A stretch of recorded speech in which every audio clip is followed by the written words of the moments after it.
হাজিরিন কিরাম, হযরত আবু বকর সিদ্দিক রাদিয়াল্লাহু তাআলা আনহু উনি বললেন, আমি নবী কি কোন ভাষায় ডেকে তুলব আমি আবু বকরের জানা নাই। এমন কি আমি আবু বকরের ভাষাও নাই, নবী ঘুমিয়ে গিয়েছেন, আমি আবু বকর কিভাবে নবীকে তুলব। হঠাৎ করিয়া হযরত ওমর ফারুক রাদিয়াল্লাহু তাআলা ওর কাছে গিয়ে আবু বকর হাজির। আরে ওমর, নবীজি ঘুমিয়ে গেলেন রে ওমর,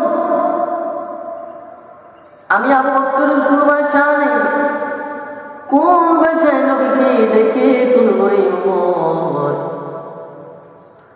তুমি যাও না, গিয়ে নবীজিকে ডেকে তুলো না, নবীজি ঘুমিয়ে গিয়েছে।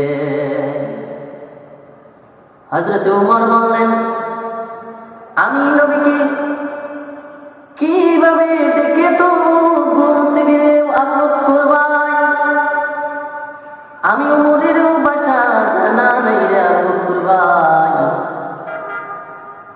হযরত উসমান রাদিয়াল্লাহু তাআলা যাকে নবীজি বলতেন উসমান বিন নুরাইন, এই উসমানের কাছে গিয়ে বললেন, আরে উসমান, নবীজি ঘুমিয়ে গেলেন রে উসমান, নবীকে ডেকে তুলো, নামাজের টাইম চলে যায়।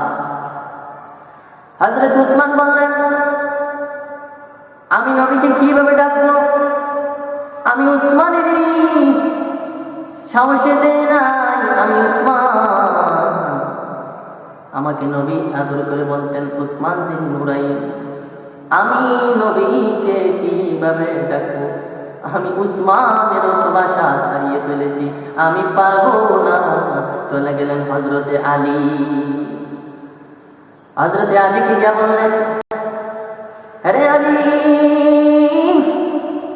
নবীজি ঘুমিয়ে গেলেন, নামাজের টাইম চলে যায় রে আলী, নবীজিকে ডেকে তুলো না রে আলী, নামাজের টাইম চলে যায়। হযরতে আলী বললেন, ও আমার সাথী ভাইরা, নবীজি ঘুমিয়ে গেলেন, আমি নবীকে কিভাবে ডাকবো, কি ভাষায় ডাকবো, আমি আলীরও ভাষা জানা নাই।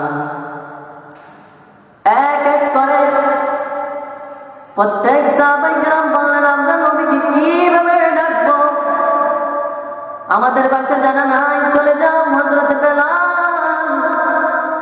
বেলাল হাফসির কাছে গেলেন।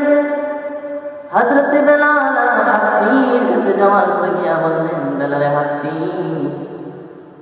নবী কি তোমাকে অনেক ভালোবাসতেন, মহব্বত করতেন, এই জন্য রে বেলাল তোমাকে নববীর মসজিদের মুয়াজ্জিন বানিয়েছে।